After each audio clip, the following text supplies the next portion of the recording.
Good morning everybody. Today we will discuss PN junction diode.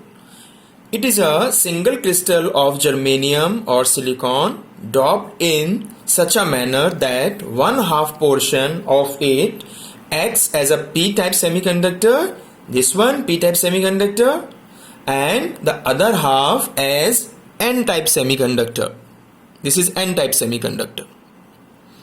Okay, so in the diagram, as you are observing, the p-type semiconductor and n-type semiconductor both together makes a PN junction diode. So here this is the junction line.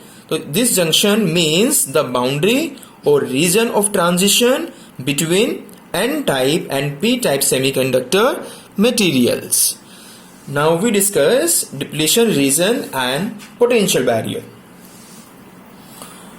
So as you are observing with the help of diagram, as the junction is formed, the majority charge carriers from the p-type semiconductor, that is holes, start moving towards the junction, and the majority charge carriers, that is electron, towards the n region, they start moving towards the p region.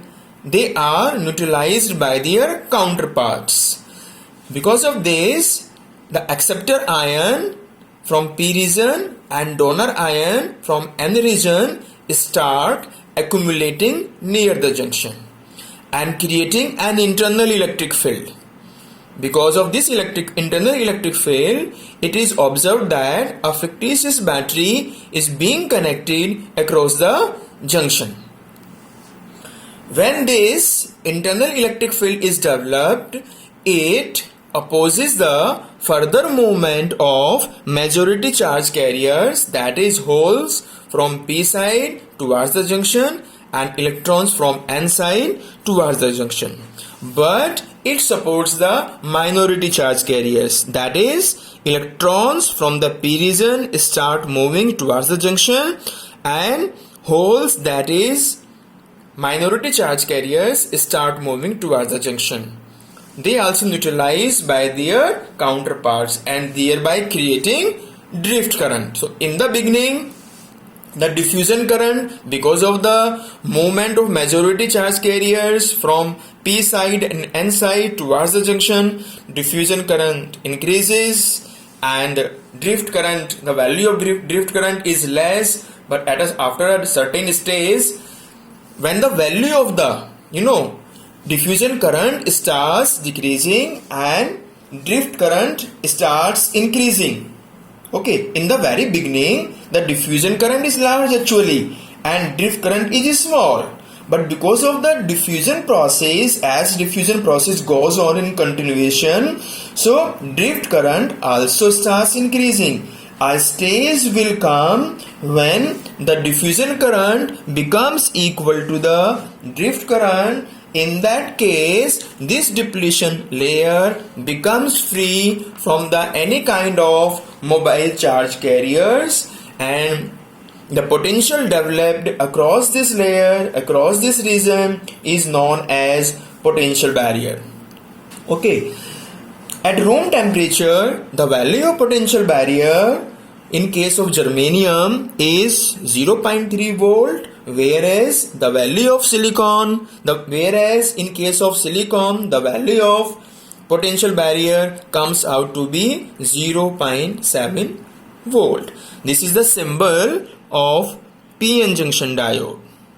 Okay, now we discuss the biasing of PN junction diode. Actually, biasing is of two types. Number one, forward biasing. Number two, reverse biasing. Let us discuss one by one. So first is forward biasing. As you are observing in the diagram, a PN junction is said to be forward biased if its positive terminal of the battery is connected to p-type semiconductor and negative terminal of the battery is connected to n-type semiconductor. This is known as forward biasing. In case of forward biasing, the applied voltage opposes the potential barrier. Because of this, the potential barrier decreases. Actually, what happens when we connect a battery, then because of this positive terminal, a repulsive force is experienced by the holes, which are majority charge carriers in the p region, and the repulsive force is also experienced on the electrons due to the negative terminal of the battery, and these majority charge carriers again start moving toward the junction, thereby decreasing the potential barrier. So in case of forward biasing, potential barrier decreases. You can say depletion layer decreases.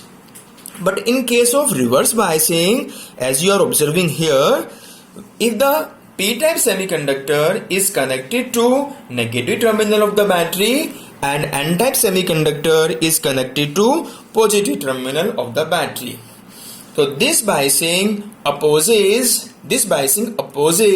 the depletion layer. So what happens? Because of this negative terminal of the battery, it offers an attraction force on the holes, that is majority charge carriers in the p region, whereas electrons are the majority charge carriers in the n region. They also experience attractive force because of the positive terminal of the battery. Because of this, the majority charge carriers start moving away from the junction, thereby increasing the depletion layer. So in case of reverse biasing, depletion layer increases. So it means in forward biasing, PN junction diode offers low resistance because depletion layer decreases, whereas in reverse biasing, PN junction diode offers high resistance because depletion layer increases. Now we discuss characteristics of PN junction diode. So first of all, we take forward characteristics. What does it mean? Actually, characteristics is just nothing but the graphical representation.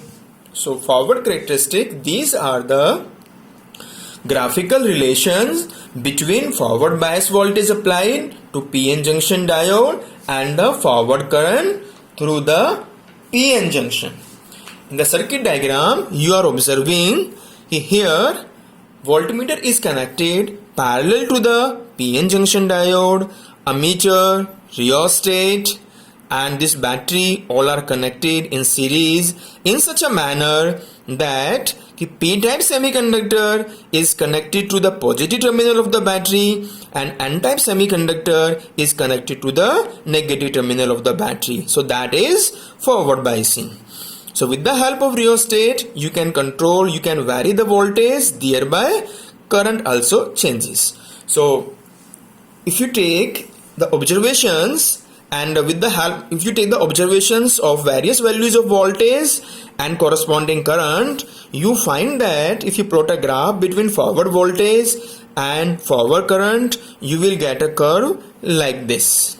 Okay, OAB curve is obtained.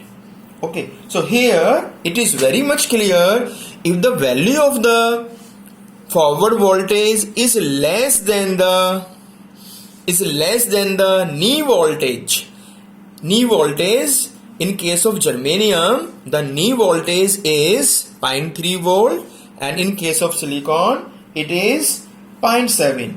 So if the applied voltage is less than knee voltage, then curve is non-linear. Beyond that, if the applied voltage is more than knee voltage, then the curve becomes linear. So this is the forward characteristics curve. Okay, below knee voltage curve is non-linear and above knee voltage curve is linear. After this, we discuss reverse biasing. So reverse biasing, these are the graphical relations between the reverse bias voltage applied to the PN junction diode and the reverse current across PN junction. So in the diagram you are observing, we have PN junction diode parallel to it we have connected a voltmeter, and in series microammeter, rheostat and battery all are connected. This is the reverse voltage. So with the help of observation, with the help of different values of the current corresponding to different value of voltages, we have plotted a graph between reverse voltage and reverse current. So what happens when the reverse voltage is increased? Reverse current is very small, very less, negligibly small. You goes on increasing the reverse voltage, but reverse current does not increases. But at a certain value of the voltage, at a certain value of the reverse voltage, reverse current increases rapidly. Actually, this value of voltage is known as breakdown voltage. This is breakdown voltage, or at breakdown voltage we get a reverse saturation current, which is shown by from the curve OB.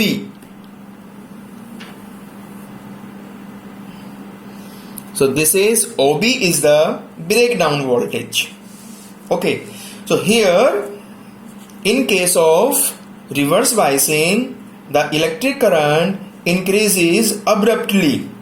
If this current exceeds the rated value of PN junction diode, then the junction diode may be damaged. So that's why we should not operate the junction diode at this high voltage, otherwise it may be damaged. I hope the concept must be clear to all of you. Thank you and have a nice day.